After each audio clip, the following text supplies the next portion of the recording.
Thanks for joining us for part 4 of the Fishbowl with Joe Harris. Joe's going to talk about AllStar Weekend when he won that 3-point contest. What's that like? He's also going to talk about the role of analytics in basketball, and he knows it well.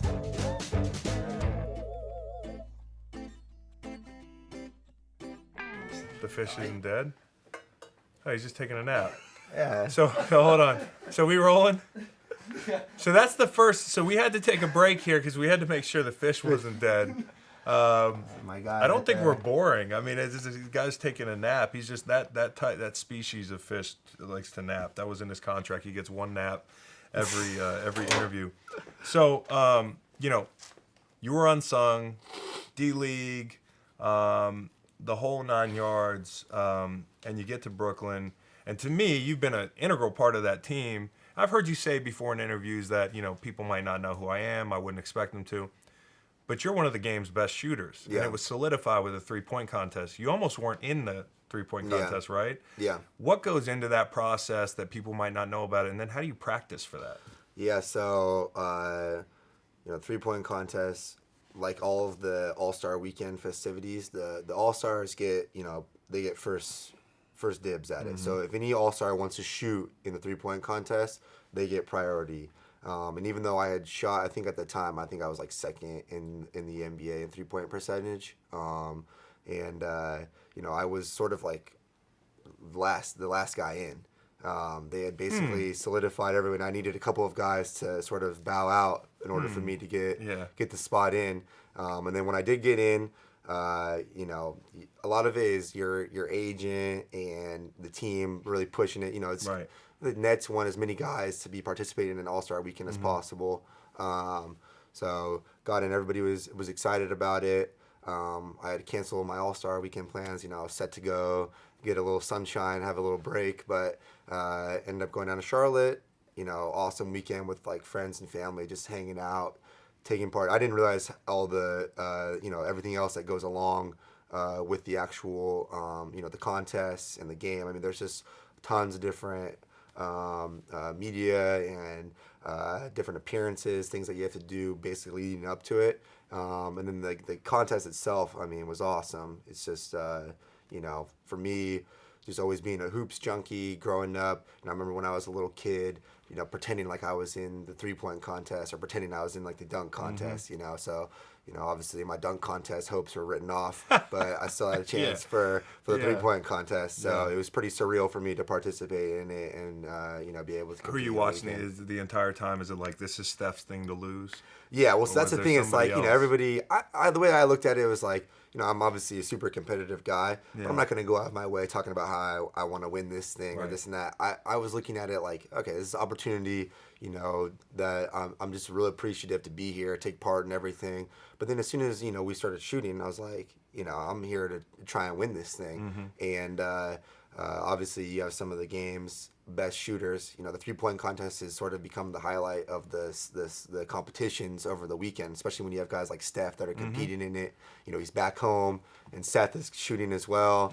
There's a lot built around it, but way to go, asshole! You stole. Yeah, I kind of ruined the homecoming. But you know what? And I was thinking about this. I mean, you play in Brooklyn over an 80+ game schedule, and guys, they're not necessarily watching other NBA games, are they? Yeah. I mean, like when you're off the court, you're not trying to watch other teams on ESPN late at night. Not a ton. I mean, you're watching obviously the teams you're playing Right. against in preparation, but like you're not going and catching a ton of games. So you've got this moment as not a smaller market team, but a team that's not as marketable. I mean, we don't play a lot of games on national TV. Right. So you've got this moment where you have all eyes on you. Yeah.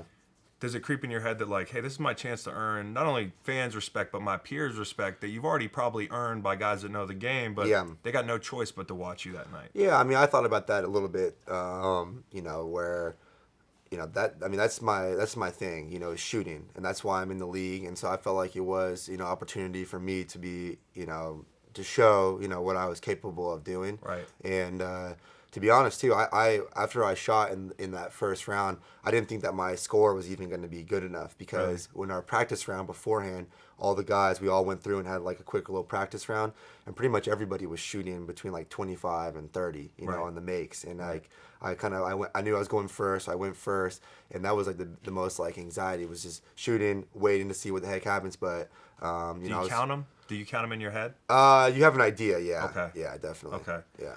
Analytics as a part of basketball. You're a really Yeah. cerebral guy. Yeah. Where's that going? Is there? There's been talk of kind of the barriers that it creates for former players because you get these guys that are trying to get some clout within the sport, and they're like, "Well, I can do math." Yeah. You know, not to oversimplify it, but where's that no, going? but it's true. I mean, there is a level to it because with the analytics now, you can sort of put tangible evidence behind things that you might think that you're seeing. You know, so you might have a basketball guy or somebody that's old school that he doesn't want to look at any analytics, but he'll say, "Oh, this guy, I like him. He seems to be an efficient player." But then you have the other guys end of it that can back it up.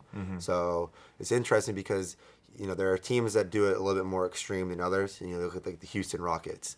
So you know they're perfectly content with James Harden shooting 20 step back threes a game because his points per possession is so high when he does do it. So even if he only makes 6 or 7 of them, he's probably going to get fouled on 2, and that's perfect. That's Especially the way he's kicking. Yeah, they're like, all right, we would rather have him do that every time down because basically the numbers will weigh out at some point. That's what they would argue, you know. But I think there has to definitely be a balance to it. I think the analytics do play a huge role because there is a level of being efficient and playing game efficiently, but you also have to balance it out. I mean, I think you see it a little bit more in the playoffs where the analytics sort of get scraped a little bit, and it's less like a little bit tougher. Yeah, what's the difference between the flow of a game from the regular season? I mean, the flow of the game is similar still, but I would say that it's just the guys are more tuned in to the personnel, and they know exactly what guys' tendencies are, how you want to defend guys specifically to take them out. Way more prep, yeah. So like you're playing 3 or 4 games a week. It's really hard to put the same level of preparation into game 62 as you're going to put into that first game. Are you running more set plays in the playoffs? A little bit, but you're trying to adjust to how they're defending you, and a lot of it is changing up. Like they would probably defend. In our Philly series, they're defending D'Angelo a little bit differently than they defended him in the regular season. And then it's sort of like this chess game between the coaches figuring out what exactly to do. But they take the analytics into account even throughout the playoffs as well. I mean, you're really just trying to figure out where your spot areas are on the floor where guys are most efficient, and then you're trying to get them in those spots and let them play out of there. So yeah, you talked about matchups and getting to know the matchups that you're playing against. Like Kawhi said after the finals, people were like, "Did you know Van Vliet had that in him?" Yeah. And he was like, "Yeah, I know. Did you all know that? Because did you not realize that some of his droughts in the playoffs, he was being guarded by people with a lot of length?" Yeah. I mean, all defenders. I mean, that's the thing. It's like the adjustments that people make. I mean, it's not coincidental. Yeah. Like guys are putting certain people on them because they know. I mean, you could the data that's collected over the course of the season, you can basically tell what guys shoot when they're contested by guys that are a certain height, and vice versa. Yeah. It's just incredible what they're able to pour out. It's amazing, and you have a big database because the season's longer.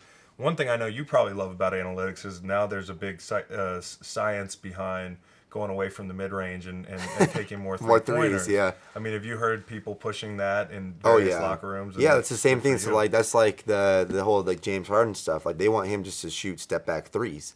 I mean, he never shoots in the mid-range. I don't think anybody in Houston shoots in the mid-range. Is that because there's not that much of a difference in percentages? Yeah, so the way that it works is that... I'm a sociology major. I don't remember. Hey, I majored in Soch too, actually. How do you know all this shit? Yeah. Two brilliant guys here. The points per possession, basically, if you shoot 50% from 2, it's the equivalent to shooting 33 from 3. Got you. Yeah. Got you. And a lot of times you have to be so efficient from the mid-range in order for the points per possession to be higher than if you're making at a relatively, not mediocre, but a good clip from 3. Got you. So if I'm shooting, I forgot exactly what it is, but if I'm shooting 40% from 3, my points per possession is probably 1.2 Gotcha. versus like the most efficient guy in the NBA, or KD is sort of an outlier, but everybody else next to him from the mid range is below 1 point per possession. Got you. So you have to be KD's level in order to make sense of shooting the mid range shots. Yeah. That's Which is sort of crazy, but at the same time, I mean, you have to have the balance with it. Like I think you can kind of go crazy with it a little bit. Start forcing threes when you got shots that are But that's there. the thing. It's like I think at the end of the day, you definitely have to just play basketball, and guys have to be basketball players, and you have to be able to play at each level, you know, and not. I mean, there is an emphasis on the analytics for sure, but you also you got to play basketball. It's tools in your toolbox. Yeah. Thanks for watching part 4 of the Fishbowl with Joe Harris. Part 5 is all quick hitters, and you want to stick around.